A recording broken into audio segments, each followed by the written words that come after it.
Hello everyone, welcome to my channel Tech Learn. In this video, we have discussed the PPS solution of unit first. First question है आपका what is digital computer also explain block diagram of digital computer in detail. आपका जो digital computer होता है basically आपका ये normal computer ही होता है जिससे कि आप सभी टास्क परफॉर्म करते हैं, जैसे कि आपका बिजनेस हुआ, एजुकेशन हुआ, रिसर्च में या एंटरटेनमेंट में जो भी आपकी इन फील्ड में कोई भी टास्क होते हैं या भी अदर प्रोसेस के लिए यूज होता है। इलेक्ट्रॉनिक डिवाइस जिसे आप बोलते हैं वही होता है आपका डिजिटल कंप्यूटर। और आप इसका समझते हैं ब्लॉक डायग्राम क्या होता है कंप्यूटर का। बेसिकली ब्लॉक डायग्राम आपके तीन पार्ट्स में डिवाइड है, जैसे कि आपका इनपुट डिवाइस, आउटपुट डिवाइस और आपका सीपीयू, सेंट्रल प्रोसेसिंग यूनिट बोलते हैं इसको हम ब्लॉक डायग्राम के अंदर। और इनपुट डिवाइस आपका क्या होता है? इनपुट डिवाइस होता है आपका जिससे आप कुछ इनपुट सिस्टम को प्रोवाइड करते हैं, उसे बोलते हैं हम इनपुट डिवाइस। जैसे कि आपका कीबोर्ड हुआ, माउस हुआ, टच पैड हुआ, इसे ऐसे ऐसे सभी डिवाइसों को हम इनपुट डिवाइस बोलते हैं।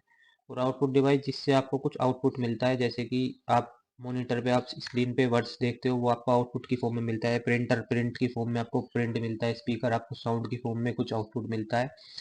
इन्हें बोलते हैं आउटपुट डिवाइस। अब आते हैं मेन कॉन्सेप्ट पे। आपका सीपीयू। सीपीयू आपका दो पार्ट्स में डिवाइड है। और पहला पार्ट है आपका मेमोरी। मेमोरी में सेकेंडरी मेमोरी और आपकी मेन मेमोरी, ये जो होती है ये होती है मेमोरी। इसे बोला जाता है एमयू पार्ट, एम इसके सीपीयू के अंदर। और ये होता है आपका अर्थमेटिक लॉजिकल यूनिट, एएलयू। ये बेसिकली आपका मैथमेटिकल फंक्शन ऑपरेशन परफॉर्म करता है, जैसे कि plus, addition, subtraction, multiplication, division और जैसे other scientific calculation like and और ये सभी जितने भी लॉजिकल गेट्स होते हैं या लॉजिकल गेट या लॉजिकल ऑपरेशंस होते हैं, ये हम इसमें परफॉर्म करते हैं। और ये होता है हमारा कंट्रोल यूनिट। कंट्रोल यूनिट का काम क्या है? कंट्रोल यूनिट का काम है जैसे कि आपका इनपुट डिवाइस, आउटपुट डिवाइस को सभी या पूरे सिस्टम को कंट्रोल करना, कैसे मैनेज करना है और कैसे ये सभी चीज़ों को मैनेज करता है। बेसिकली कंट्रोल यूनिट जो है वो एक रजिस्टर है। रजिस्टर जो है हमारा सीपीयू के चिप के ऊपर ही लगा रहता है। सीपीयू रजिस्टर और कैशे मेमोरी दो होते हैं जो हमारे ये सीपीयू के ऊपर ही लगा रहता है। ये क्या है? ये केबी की फॉर्म में डेटा को स्टोर करता है। शॉर्ट टर्म मेमोरी के लिए यूज किया जाता है रजिस्टर्स। अब आते हैं हम इसके डिटेल में, इन्हें पढ़ते हैं। जैसे कि इनपुट डिवाइस हुआ, आप देख रहे हो इनपुट डिवाइस जो मैंने अभी आपको बताया था, कीबोर्ड, माउस, स्कैनर, जिससे हम कुछ इनपुट देते हैं सिस्टम को। ये हमारा सेंट्रल प्रोसेसिंग यूनिट के अंदर क्या आता है? अर्थमेटिकल ऑपरेशंस परफॉर्म करे जाते हैं इसके अंदर। और ये है हमारा सीपीयू, सीयू कंट्रोल यूनिट, जो कोऑर्डिनेट करता है ऑल कंप्यूटर ऑपरेशंस को। सारे ऑपरेशंस यही इसी के द्वारा कंट्रोल किए जाते हैं, सीयू सीयू की हेल्प से सीपीयू के अंदर। और हमारा फिर आता है मेमोरी यूनिट। मेमोरी यूनिट में हम फिर फर्दर दो टाइप से डिवाइड कर देते हैं, जैसे कि प्राइमरी या फिर प्राइमरी मेमोरी रैम रोम के ऊपर, या फिर cache memory provide high speed. जो हमारा कैशे मेमोरी जो होता है वो हाई स्पीड को डेटा रिट्रीव करने में हेल्प करता है। कैशे मेमोरी हमारा शॉर्ट टर्म मेमोरी के लिए यूज़ किया जाता है सीपीयू के अंदर।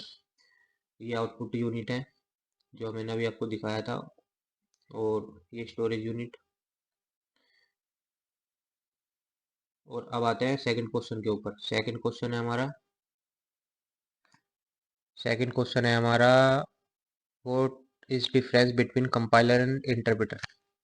बेसिकली कंपाइलर और इंटरप्रेटर में डिफरेंस क्या है? कंपाइलर जो है हमारा सारे प्रोग्राम को एक साथ एग्जीक्यूट करता है, पूरे प्रोग्राम को एक साथ।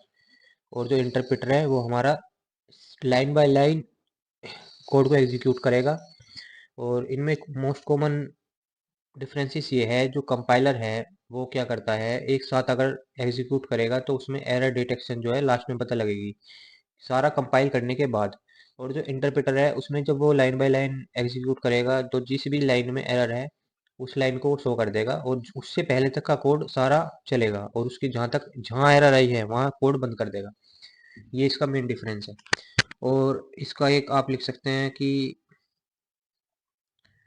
इसमें डिफिकल्ट होता है एरर डिटेक्ट करना कंपाइलर में, और इसमें होता है आसान कम इंटरप्रेटर में। और अब इसके एग्जांपल्स हैं कंपाइलर के C, C plus plus, C sharp, type script.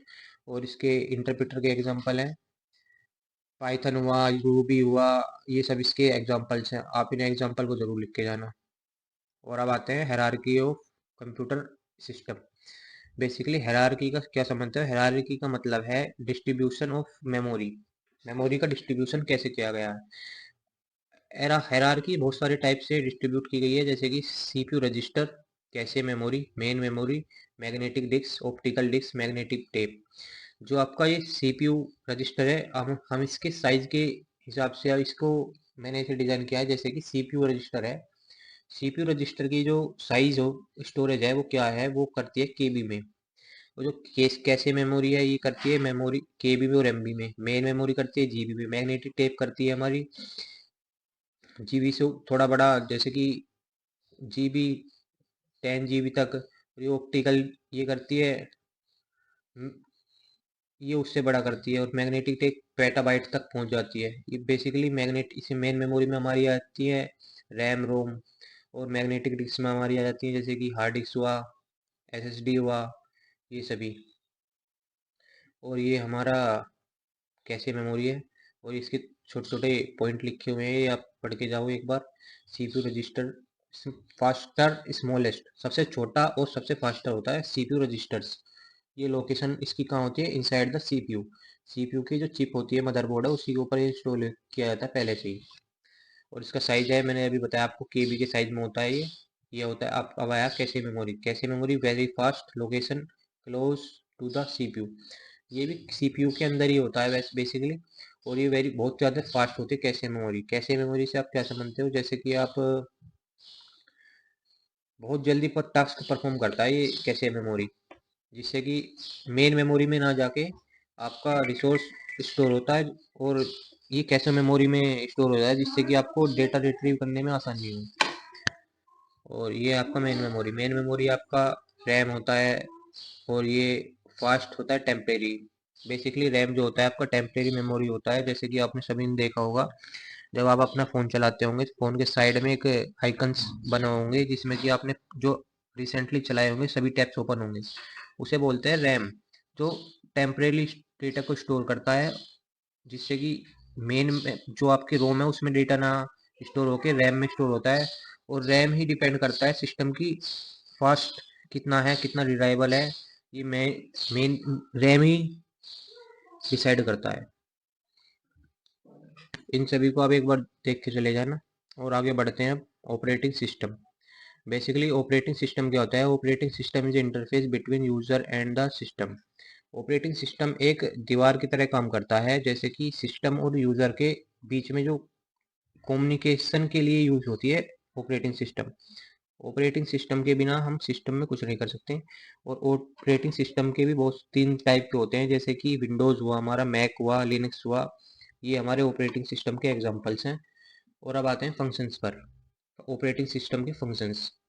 Processing management होती है ऑपरेटिंग सिस्टम में। जो भी हम कुछ प्रोसेस करते हैं सिस्टम के अंदर, जैसे कि मेमो स्टोरेज स्टोरेज हुआ, कुछ भी फंक्शंस हुए, या सीपीयू शेड्यूलिंग, मल्टी टास्किंग हुई, एक साथ बहुत सारे काम करना, वो सब प्रोसेस मैनेजमेंट में आते हैं। सेकंड है हमारा मेमोरी मैनेजमेंट। मेमोरी मैनेजमेंट का काम है कि डेटा को स्टोर करना, और कितनी मेमोरी किस चीज़ को एलोकेट करनी है, वो सब इसका काम है देखना। जैसे कि किस फंक्शन को कितनी मेमोरी प्रोवाइड करनी है, कितनी नहीं करनी है, किस कहाँ से मेमोरी डिलीट करनी है, कहाँ से अपडेट करनी है, कहाँ मेमोरी ज़्यादा चाहिए, कहाँ कम चाहिए, सब मेमोरी मैनेजमेंट का काम है ये। फाइल मैनेजमेंट का काम है फाइल को ओपन करना, यूज़र को देना, ओपन करके देना, क्रिएट करना, डिलीट करना, फाइल को रीड कराना, फाइल को ओवरराइट करना। ये सब क्या है? फाइल मैनेजमेंट का काम है। और ये आपका security and access control. Security and access control का मतलब ये है कि ये डिपेंड करता है कि आपका सिस्टम कितना रिलायबल है और कितना सिक्योर है, तो आपकी इंफॉर्मेशन स्टील होने से बचाए अनवांटेड पीपल से। आप सिक्योरिटी आपको क्या प्रोवाइड करता है? आपको पासवर्ड प्रोवाइड करता है ऑपरेटिंग सिस्टम। और ये नेटवर्किंग है। नेटवर्किंग जो है आपका, ये तो दो सिस्टम को बातचीत करने में मदद करता है और डेटा को ट्रांसफ़र करना में हेल्प करता है, डेटा रिसोर्स शेयरिंग में हेल्प करता है। और ये आप आगे जाके नेटवर्किंग, कंप्यूटर नेटवर्किंग में पढ़ेंगे कि नेटवर्क लेयर के अंदर कि कैसे कैसे डेटा रिसोर्स ट्रांसफ़र होता है एक दूसरे सिस्टम के साथ। और अब आते हैं question number 5, component of token के ऊपर। बेसिकली टोकन्स क्या होते हैं हमारे, जो भी हम सी के अंदर कुछ भी कोड करते हैं और उसमें पहले से कोई प्री डिफाइंड फंक्शंस बने हुए हैं, जैसे कि आपके कीवर्ड हुआ, आइडेंटिफायर हुआ, कंस्टेंट हुआ, स्ट्रिंग हुआ, ऑपरेटर्स हुआ, स्पेशल सिंबल्स हुआ। कीवर्ड्स हमारे क्या होते हैं, ब्रेक हुआ, केस हुआ, केयर हुआ, कंस्टेंट हुआ, कंटिन्यू हुआ, ये हमारे सब कीवर्ड्स हैं।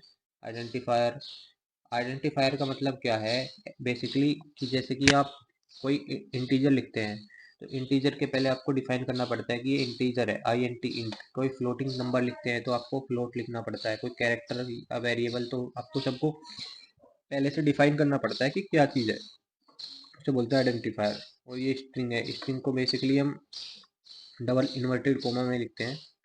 और ये अर्थमेटिकल ऑपरेशन से हमारे addition plus multiplication division and ये परसेंटाइल, ये सब हमारे क्या है, ये अर्थमेटिकल ऑपरेशंस हैं। और सिक्स्थ हमारा सिंबल ऑपरेशंस।